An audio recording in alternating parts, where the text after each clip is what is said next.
छटपटाहट, बौखलाहट, उसका नतीजा है जो उनकी भाषा ऐसी हुई है आज। सीधी सी बात है, आज उनकी भाषा ये जो हुई है, ये सारी छटपटाहट का, बौखलाहट का, खींच का नतीजा है कि वो संविधान ऐसा बना के बाबा साहब अम्बेडकर, जिसमें चाहकर भी संशोधन नहीं कर पा रहे, जिसमें चाहकर भी ये अपनी बदमाशी नहीं चला पा रहे, चाहकर भी अपनी तानाशाही नहीं चला पा रहे। कहीं ना कहीं संविधान इनके पैरों में बेड़िया डाल देता है। वन नेशन वन इलेक्शन का मुद्दा लेके आए थे लोकसभा में, उसको 269 वोट मिले हैं, जो कि दो लोकसभा में बहुमत होता है 272, उसमें भी इन्हें 3 वोट कम मिले हैं। और इसको लाने के लिए इन्हें 367 वोटों की जरूरत पड़ेगी, लेकिन वो इन्हें कहीं दूर दूर तक नजर नहीं रहे। अब ये फंस गए हैं कि हम करें तो करें क्या, बोलें तो बोले क्या, कैसा करें। तो अल्टीमेटली इनकी खींच और छटपटाहट जो है वो निकल के सामने आ गई। इन्होंने साहब संविधान निर्माता को ही अब इन्होंने गालियाँ बकनी शुरू कर दी। शाह जी ने कहा कि बयान को तोड़ा मोड़ा जा रहा है। आपकी हिम्मत है शाह जी के बयान को तोड़ने की, मरोड़ने की? आपकी हिम्मत है? मैं आपसे एक पलट के सवाल करता हूँ, हमारी तो नहीं। किसी आप ही पत्रकार हो क्या, और किसी तमाम चैनल वालों की, मीडिया चैनल वालों की, बड़े बड़े पत्रकारों की हिम्मत है कि गृह मंत्री साहब के वो बयानों को तोड़ मरोड़ के पेश कर दें? और वो भी तब जबकि वो गृह मंत्री और सब जानते हैं कि उनका पत्रकारों के साथ कैसा व्यवहार होता है और मोदी जी का पत्रकारों के साथ कैसा व्यवहार होता है। अमित शाह जी की मैं बार बार उदाहरण देता हूँ, बार बार आपको फिर से एक बार याद दिलाता हूँ। जब अमित शाह जी से एक पत्रकार ने पूछा था, अमित जी ये बताइए हेमंत बिस्वा शर्मा भ्रष्टाचारी थे या नहीं थे? अरे छोड़ो भैया, ऐसी बात नहीं करते। नहीं अमित जी बताइए ना प्लीज़ ऐसे कि हेमंत बिस्वा शर्मा भ्रष्टाचारी थे या नहीं थे? अरे छोड़ो भैया, ऐसी बातें नहीं करते। उसके बाद तीसरी बार फिर उसने थोड़ा सा जोर दे के पूछा, तीसरी बार उसको डपट दिया, डांट दिया। तो क्या उन पत्रकारों की ऐसी हिम्मत हो जाएगी? इन्हीं की एक कैबिनेट मंत्री हुआ करती थी स्मृति ईरानी, आपको याद है कि यूपी में जब वो गई थी, हाँ था वहाँ पे अपने अमेठी में, एक दैनिक जागरण का पत्रकार था, उनसे उसने सिर्फ मामूली 2 सवाल पूछे थे और उसने कहा कि आपको किसने हैसियत दी, किसकी आपने बात करी। 2 दिन बाद उस पत्रकार को जो है वहाँ से नौकरी से निकलवा दिया गया था। याद है आपको सर? यूपी में आप देखिए, यूपी में योगी जी की मैं बात करता हूँ, साथ साथ ये सारे क्योंकि बीजेपी वाले हैं, सिर्फ एक केंद्रीय नेतृत्व की बात नहीं कर रहा, नीचे के नेतृत्व की भी बात कर रहा हूँ। एक पत्रकार ने मिड डे मील में नमक और रोटी देने का मुद्दा उठाया था, उसने उसकी रिपोर्ट छापी, रिपोर्ट पब्लिश करी, वीडियो दिखाया, उसके बाद क्या हुआ, उसे उठा के जेल में डाल दिया गया। अंकिता भंडारी हत्याकांड हुआ था, उसमें पत्रकार आशुतोष थे, माँ बाप का साथ दिया उसने, अंकिता भंडारी के माँ बाप का साथ दिया, उसको उठा के जेल में डाल दिया और कपड़े उतरवा के उसको सिर्फ अंडरवियर में घुटनों में बैठा के उसका वीडियो बनाया और सर्कुलेट करा गया। तो क्या पत्रकारों में इतनी हिम्मत है कि वो इनके बयानों को तोड़ मरोड़ पेश कर देंगे? नहीं है ना। एक्चुअली उनकी पत्रकारों के खिलाफ गुस्सा इसलिए आ रहा है क्योंकि जो मैंने बोल दिया पत्रकार उसे डिफेंड नहीं कर पा रहे। अब सारे पत्रकारों से वो अपेक्षा कर रहे हैं कि मेरे लिए जो मैंने बोल दिया है इसका जो है पैच वर्क करो, इसको रफू करो, इसकी तुरपाई करो, ये जो फट गई है इसको सिलो।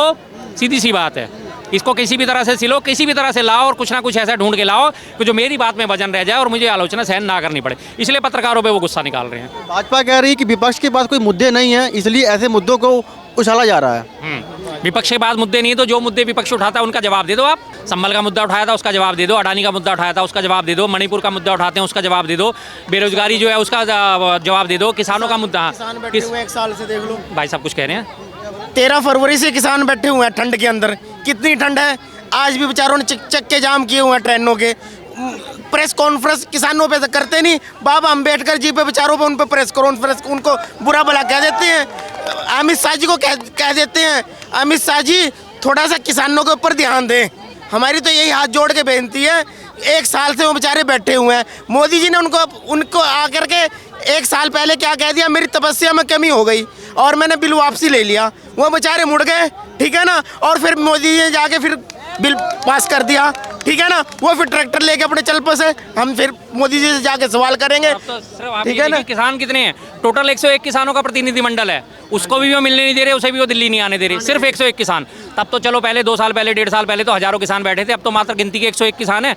उस प्रतिनिधिमंडल से भी नहीं मिल रहे। एमएसपी का वादा करा गया था, दुगनी आय करने का वादा करा था, क्या वो पूरा हो? तो ये सारे मुद्दे जब विपक्ष उठाता है तो इस पर जवाब देते उनसे बनता नहीं है। अब जवाब देते बनता नहीं तो अल्टीमेटली क्या होता है कि संसद भंग कर दी जाती है, अनिश्चित काल के लिए स्थगित कर दी जाती है ताकि ये मुद्दे दबे रह जाएं।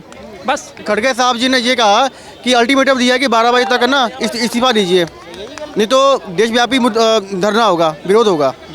जाहिर बात है, जब वो व्यक्ति संविधान का सम्मान नहीं कर सकता उसे संवैधानिक पद पे बने रहने का अधिकार नहीं है। सीधी सी बात है। और सबसे बड़ी बात, गृह मंत्रालय संभाल रहे हैं, प्रधानमंत्री के जो पोस्ट होती है उसके बाद गृह मंत्रालय प्रोटोकॉल के हिसाब से भी दूसरे नंबर का पद होता है। अगर दूसरे नंबर का पद का व्यक्ति अगर इस तरह की बातें करेगा तो जाहिर सी बात है संविधान के लिए वो कितनी इज्जत करते हैं, संविधान की भावनाओं को कैसे तार तार करते हैं, सबके सामने देख लिया। तो पूरे देश ने देख लिया।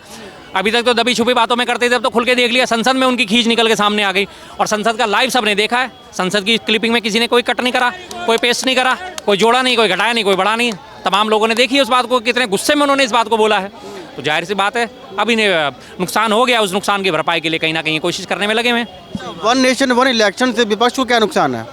विपक्ष को ही नुकसान नहीं है, पूरे देश को नुकसान है साहब। सबसे पहली भी चीज़ जो आप जो वन नेशन वन इलेक्शन लेके आते हैं, आप ये बता दीजिए, अभी 2022 में यूपी के चुनाव हुए थे, 408 सीटें थी, 408 सीटों के चुनाव आप 8 चरणों में करा रहे हो। आपसे एक यूपी के चुनाव तो एक चरण में हो नहीं पाए, आप पूरे वन नेशन वन इलेक्शन की बात करते हो। उसके बाद अभी 4 राज्यों के चुनाव होने थे, जम्मू कश्मीर, हरियाणा और झारखंड और महाराष्ट्र। ये 4 राज्यों की विधानसभाओं का भंग होने का टाइम लगभग सीमित था। आप इन 4 राज्यों में चुनाव एक बार में नहीं करा पाए, आप वन नेशन वन इलेक्शन की बात करते हो। जम्मू कश्मीर में 90 सीटें, उसमें इलेक्शन आप 2 बार में करा रहे हो। झारखंड में 81 सीटें, 88 सीटें, उसमें आप इलेक्शन 2 बार में करवा रहे हो। आप एक एक छोटे छोटे राज्यों में तो एक बार में चुनाव करवा नहीं पाते, उसके लिए आप 15-15, 20-20 दिन का गैप लेके चलते हो, 2-2 चरणों में चुनाव कराते हो, फिर आप वन नेशन वन इलेक्शन की थ्योरी लेके आते हो। क्या ये सक्सेस होगी? और वन नेशन वन इलेक्शन की थ्योरी में जो क्षेत्रीय पार्टी है, जो छोटी पार्टी है, जो तात्कालिक मुद्दे होते हैं, जो हमारे क्षेत्रीय मुद्दे होते हैं, वो सारे मुद्दे दब जाएंगे उसमें, क्योंकि लोगों को समझ नहीं आएगा। जब लगातार इलेक्शन होते रहते हैं, लोगों को पता है कि बीजेपी ने इस राज्य में अच्छा काम करा, तो वो सोचते हैं दूसरे राज्य वाले भी कि बीजेपी हमारे राज्य में भी आनी चाहिए। लेकिन अगर बीजेपी ने दूसरे राज्य में गलत काम करा तो उसके पड़ोसी राज्य इस बात को सोचेंगे, समझेंगे, महसूस करेंगे। जब ये उस राज्य में सुशासन नहीं दे पा रही तो हमारे राज्य में कैसे देंगे? नहीं दे पाएंगे। तो इसलिए उन्हें चुनने का अधिकार मिलता है, और विधानसभाएं जो है उनको भंग कर दिया जाएगा लगातार। अगर आप इसी बात के लेके चलें तो 2027 में यूपी के चुनाव होने हैं, 2027 में यूपी के चुनाव होते हैं, और उसके बाद 2029 के बाद से अगर इस फार्मूले को लागू कर भी दिया जाता है तो विधानसभा का चुनाव कितने साल रहेगा? मात्र 2 साल के लिए। सारे वोटर्स ने चुना अपने नेताओं को 5 साल के लिए, लेकिन ये 2 साल में विधानसभा भंग कर देंगे। क्यों? नुकसान हुआ या नहीं हुआ? बताइए। क्षेत्रीय पार्टी हैं या फिर छोटी पार्टियां हैं जिनके पास धन बल नहीं है, कार्यकर्ता नहीं है, उस लेवल के नहीं है, वो तो खत्म हो जाएंगे, फिर बिल्कुल खत्म हो जाएंगे। तो वही तो मैंने आपसे कहा, छोटी पार्टियां, क्षेत्रीय पार्टियां जितनी भी होती हैं, तमाम निर्दलीय, तमाम राजनीतिक दल, जो छोटे छोटे दल हैं, उनकी सबकी जो है व्यवस्था खत्म कर देंगे ये लोग इस तरह से। इसलिए one nation one election possible ही नहीं है। और आप हकीकत देखिए, आपने लोकसभा के चुनाव भी इस बार 8 चरणों में कराए, 18 अप्रैल से शुरू होकर लास्ट में 1 जून तक वोटिंग कराई आपने। आपके बस की इतनी नहीं है, आपके बस की हिम्मत नहीं है, कैसे करा पाओगे आप चुनाव? आपने यूपी के 10 विधानसभा सीटों का जो चुनाव नहीं करा पाए, मिल्कीपुर उपचुनाव को आपने स्थगित कर दिया, करा पाए आप 10 सीटों के भी उपचुनाव नहीं करा। आप वन नेशन वन इलेक्शन की थ्योरी जबरदस्ती लिया है, और उसे पास करने के लिए सबसे पहले लोकसभा में 367 लोगों का वोट चाहिए, 367 सदस्यों का वोट चाहिए, राज्यसभा में 160 से ऊपर का चाहिए। वो आपके पास संख्या बल है ही नहीं, तो ये होना ही नहीं है, फार्मूला अप्लाई होना ही नहीं है किसी भी किस्म से। तो ये जबरदस्ती एक खामाखा जो है शगुफा छोड़ा गया है। भाजपा जो कह रही है कि धन बचेगा, समय बचेगा, कितना सच्चाई है उसमें? धन बचेगा, समय बचेगा, तो धन बचाने के लिए, समय बचाने के लिए आपने क्यों नहीं फिर इलेक्शन एक चरण में कराए? आपने 18 अप्रैल से शुरू होकर 1 जून तक आपने इलेक्शन को क्यों खींचा? एक ही दिन पूरे देश में चुनाव करवाते? नहीं करवा सकते थे ना? ना आपके पास धन है, ना आपके पास बल है, ना आपके पास संख्या बल है, कोई भी चीज़ नहीं है। तो वही चीज़, इन्हीं चीज़ों का आश्रा के चल गए। और ये बात आप भी अच्छी तरह जानते हैं, मैं भी अच्छी तरह जानता हूँ, और ये बीजेपी भी अच्छी तरह जानती है। ये वन नेशन वन इलेक्शन लागू नहीं होने वाला। इसको लागू कराने से पहले संविधान में 18 संशोधन करने पड़ेंगे। जब आप 18 संशोधन करोगे तब आप संविधान का गला नहीं घोटोगे। जो आप बार बार कांग्रेस को कहते हो कि कांग्रेस ने संविधान के गले घोटे, संविधान का गला घोटा, आपने बार बार संशोधन करके संविधान का गला घोटा, अब भी तो आप 18 संशोधन करोगे, संविधान का गला घोटोगे, अब आपको वो गला घुटता हुआ नजर नहीं आएगा? हो ही नहीं पाएगा, किसी कीमत पे पॉसिबल नहीं है, जानते। सेम उसी तरह से जैसे पिछले लोकसभा चुनाव में लेके आए थे कैबिनेट में महिला आरक्षण बिल, जानते हैं 33% आरक्षण बिल लेके आ गए, लेकिन जानते थे अप्लाई नहीं होगा। क्यों? क्योंकि जब तक लोकसभा क्षेत्रों का परिसीमन नहीं हो जाएगा, नई लोकसभा क्षेत्रों का गठन नहीं हो जाएगा, पुरानी लोकसभा क्षेत्रों में वोटर्स की चेंजेस नहीं हो जाएंगे, तब तक वो बिल लागू होने वाला ही नहीं है। लेकिन लोगों को दिखाने के लिए हम महिलाओं के साथ हैं, 33% आरक्षण का बिल लेके आ गए, उसे पास करा लिया। विपक्ष भी चाहता था पास हो, कर दिया पास, कोई दिक्कत नहीं थी किसी को भी। उसी को फार्मूले को अपनाते हुए अगर इतनी दूध के धुले हैं, तो आपने लोकसभा चुनावों में 33% महिला देखी बीजेपी की लिस्ट में? किसी भी राज्य में देखी? लोकसभा में देखी? किसी राज्य में देखी? उपचुनाव में देखी? नहीं देखी ना।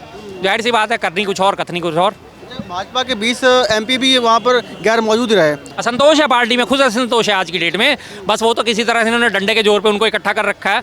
अगर असंतोष ना होता, आज ये अगर लोकसभा में अगर बैठे हैं दूसरी पार्टियों का सहारा लेके, तो 292 सीट लेके बैठे हैं, N1 N2 का सहारा लेके। लेकिन इनके पक्ष में वोट कितने पड़े हैं? 269, जो एक टोटल 272 की गिनती होती है, वो भी इनको नहीं मिल पाई। तो आप खुद ही मान लीजिए कि इनके सत्ता पक्ष का साथ देने वाले लोग भी नहीं चाहते कि वन नेशन वन इलेक्शन हो।